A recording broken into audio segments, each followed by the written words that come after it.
If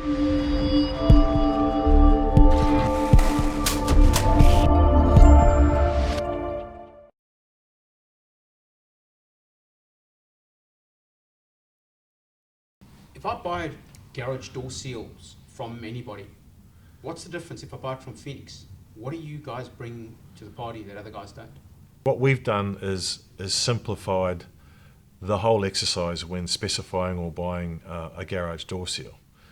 Let's take all the tech talk out of it. Basically, all you're doing is delivering a perimeter seal to the perimeter of a garage door. Now, that garage door can be either a sectional door or a roller door. So 90% of the domestic market would be sectional doors or roller doors.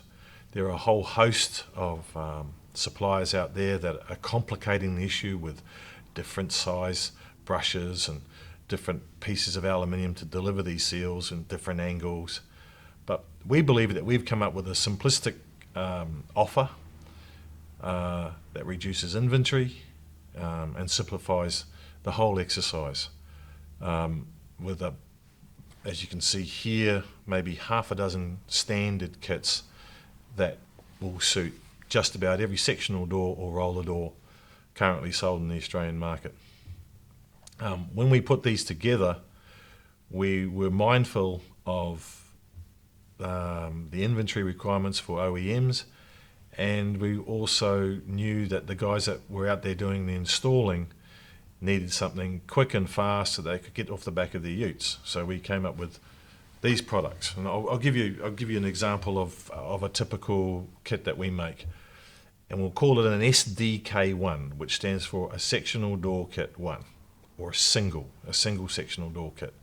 Okay. Now what we do is we take 3 standard 3-meter lengths of aluminium and insert 25mm brush, package it in a cardboard protector and put into a plastic sleeve so that can be transported around the country and stop, if it's in the back of a ute, it doesn't get damaged. We put a high-vis label on one end so that you can identify it when it's sitting in a warehouse, and on the other end we put a simple color-coded dot. Now that helps the installers when they're in the field. If they've got a kit on the back of a ute and they can't see the part number, they should be able to see the dot, and over time they'll get used to knowing that yellow means double, green means single, for example. Why do you guys use 3-meter lengths? Larry, is there a reason? Because some people sell 2.5 meters, some people sell 3, some people sell 1. What's the thinking behind that? 3 meters seems to be the standard size that'll cover singles and doubles. There is a little bit of scrap, but it's just a standard length. So 3-meter lengths will do a standard and non-standard single sectional door, and 4 3-meter lengths will do a standard and non-standard double sectional door. From an OEM's point of view, you just carry one kit. You don't have to carry aluminium in different varying lengths to worry about scrap. It's just a standard profile. Well, the other thing that we've done too is in some markets, say particularly Victoria, they use a 19mm brush. Now if the gap's bigger, you have to carry other size brushes. So we've taken an average and we've used 25mm brush in all standard sectional door kits, and that covers every eventuality. So you guys have standardized both the brushes and the aluminium lengths? Yeah, definitely, so we can reduce inventory and just make it easier for, like as I said, for OEMs, manufacturers and installers.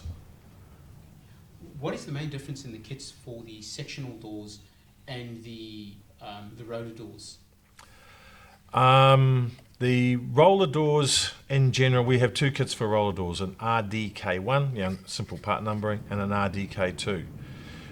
Normally with a roller door you only seal the head, and the profile, the aluminium profile, can be attached to either the lintel or to the shutter itself. The gap is generally bigger in the head, and it's usually a 50mm profile, 50mm brush. And if you have a look at the construction of a roller door, you'll see traditionally in a residential roller door there is a seal stapled to the actual shutter itself that's encapsulated in the track. Under the bushfire regulations and they're all working to, that is considered a seal. So normally people don't put seals in the vertical. If they do, we offer a kit for that, and it's called a RDKS, which is a roller door kit sides. And it's the same profile that you use in a sectional door, the aluminium, but it's just got 50mm brush. With regards to the actual working part of the kit, that's the bristles, the filament, is there any difference between the filament that you guys use, the bristles that you use, and everybody else? In most cases, yes, there is. I was part of a group tasked with identifying a high quality flame retardant material for use in brushes about 10 years ago. And we scoured the world for different suppliers. I was working for a brush manufacturer back then, and we identified a material supplied by a company called HAL, PA6 flame retardant. We developed a series of tests, and the hull material met all our requirements, but more importantly, met all the deemed to comply requirements under the bushfire regulations. So our default position at Phenix is we only use HAL PA6 flame retardant filaments, and they've become the benchmark, I believe, for flame retardant brush profiles. And any other profile is a poor imitation. Are you aware of any other company or material that has gone through the tests in Australia and that is rated? No. They've had engineers certify the material, which is basically only an opinion. But the hull material was used by one of Australia's largest garage door manufacturers in a series of fire tests, and they're the only manufacturer that I know of to date who have actually physically tested their garage doors to the bushfire regulations, and the hull material was used exclusively in those tests in a NATA certified laboratory. So we're quite comfortable using hull material because we believe it is the best. The other issue too is PA6 is a nylon based product. It's just a flame retardant, but there are a lot of companies out there just selling plain nylon 6 as a material. We do not sell anything other than flame retardant profile. As a rule, we don't know where these products are going, so there may not be a flame retardant requirement for the installation, but we really don't care. It's because all we sell is flame retardant material. So is that another way to then reduce the inventory, the OEMs and the installers? You only need to carry that in stock. You don't have to establish whether it's a non-FR requirement or an FR requirement. Just sell them FR, default to FR, because you just really don't know where it's going to go. So for peace of mind, we just sell FR. Are installers and OEMs able to order sample packs, these small sample packs from you? Yeah, sure. Yeah, they're available ex stock. Typically, if somebody signs up with you guys, what are your SLAs? So if they order kits or if they need kits, how long does it normally take you guys to get the gear to them? 2 working days. In most instances, the product is ex stock. So they just contact you via our website. Just follow the prompts on our website, sales@phenixin.com.au, and we'll get back to you within 24 hours.